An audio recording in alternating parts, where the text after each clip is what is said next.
everyone, I hope you're all enjoying the self-care kits that you received. This video is just to do a step-by-step instruction of how to make the oatmeal chocolate chip cookies that you would have received in the mason jars. So I've got my mason jar here. It has all of the dry ingredients already pre-measured out for you. So there's flour, there's some cinnamon, some salt, some rising agent, there's oats, there is granulated white sugar, and then of course chocolate chips. So I'm going to follow the label that is on my mason jar to show you how to make some chocolate chip cookies. So according to the label, we need half a cup of butter that has been softened, which I have right here. You don't want it straight out of the fridge, but you also don't want it melted either.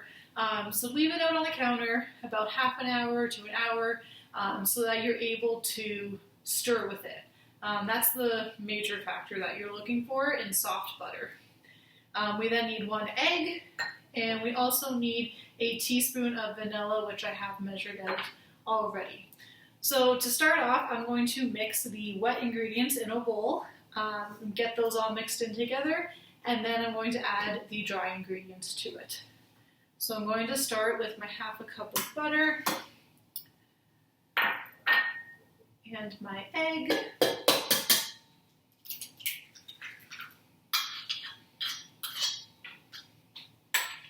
And my teaspoon of vanilla. And we're just going to mix that up.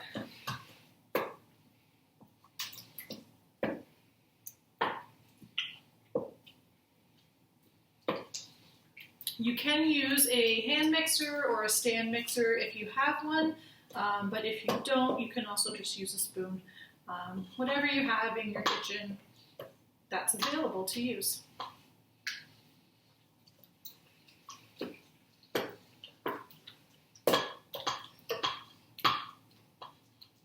So once this is all mixed, we can add our dry ingredients. So I'm going to take my mason jar and just pour everything in. And if anything gets stuck, you can use a fork or a spoon and just kind of help it out a little bit. But you want to make sure you get everything, or as much as possible, out of the jar. You can also save the mason jar if you clean it out really well. You can use it for things in the future, like storing things, or for a craft project, whatever you'd like. They're very handy. And I'm just mixing this all together. As you can see in my bowl, and we're going to start to form cookie dough.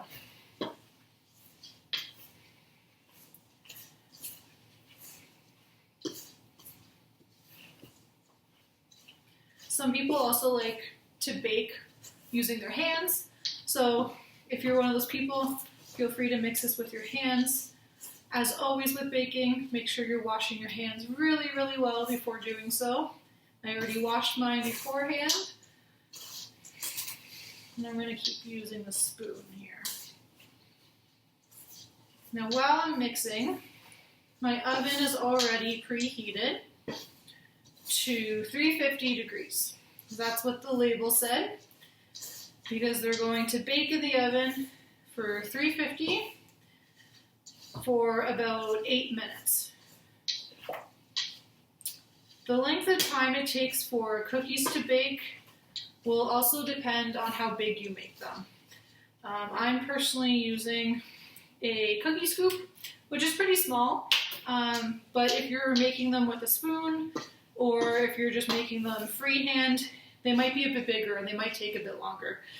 So that's the one thing with baking. It's just kind of being mindful of how long things take and checking on them, because the last thing you want is to burn your cookies or to burn whatever it is that you're baking. So there was also a brownie mason jar that was available, and I've also done a video for that if you received the brownie mason jar. And you'll notice that in the brownie video, they mix together much quicker than the cookies are mixing together, and that's normal. The main difference is that the brownies use oil, which is a liquid, and it allows everything to come together much quicker, whereas with these cookies, we're using butter. And so it takes a bit more work to kind of get everything mixed in.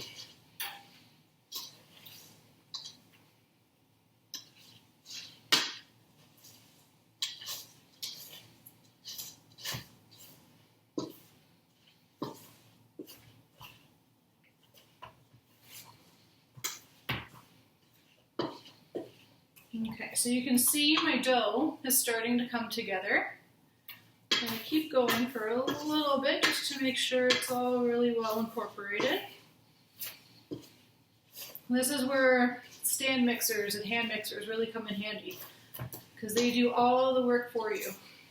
I have one behind me, but I figured for the purposes of this video, I would hand mix, and it's also a good workout for your arm too.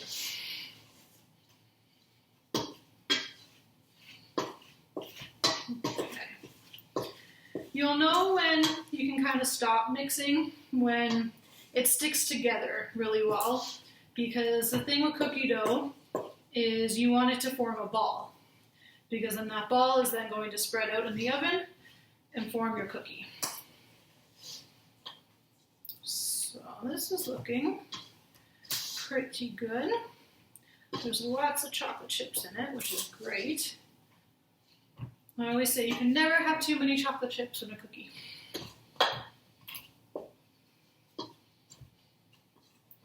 Okay, so that is my cookie dough.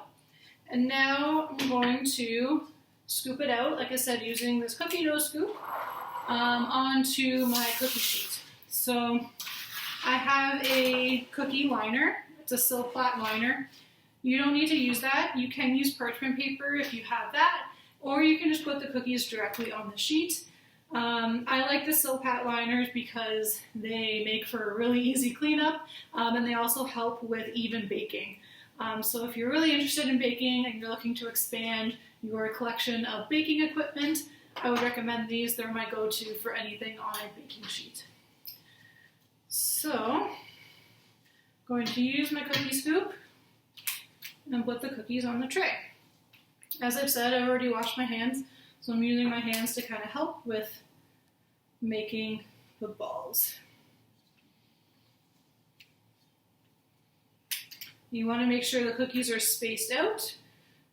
You might think you can fit more cookies on the tray, but keep in mind that they will expand as they bake. So you need to allow room for that to happen. Otherwise, you'll have a pan full of one big cookie. And I mean, that's okay too, but if you're going for individual cookies, try to keep them about 1 inch or 2 spaced apart.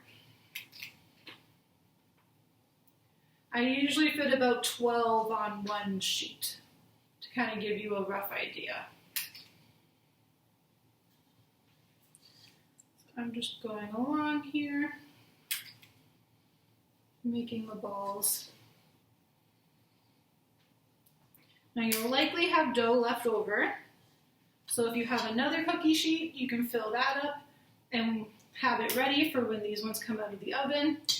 And if you don't have another sheet, you can put these in and then just repeat and go through the same step of making the balls and putting them in the oven once the first round comes out.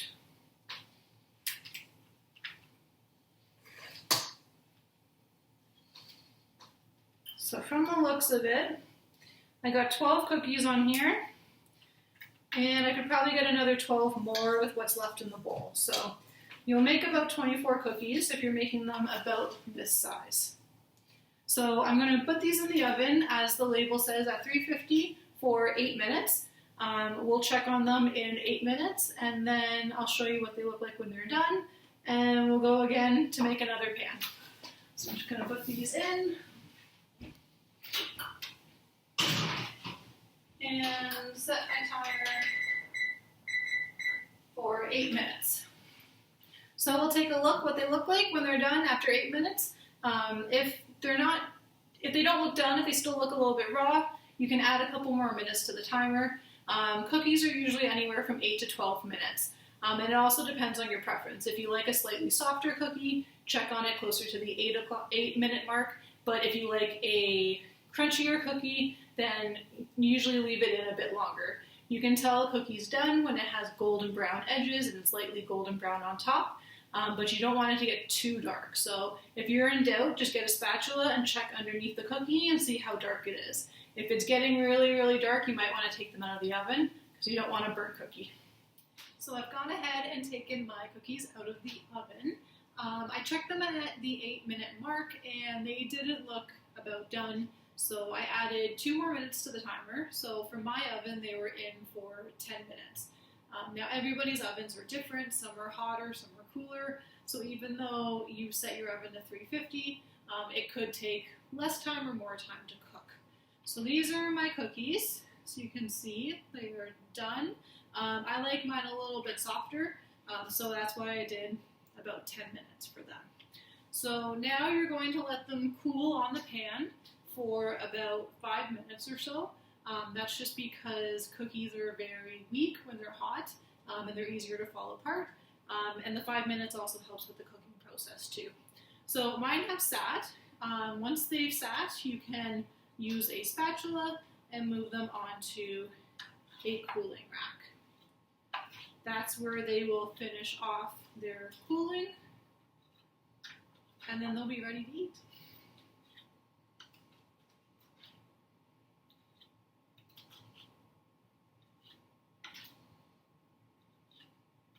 So I left my oven on because, as I mentioned, there is still dough left to make more cookies.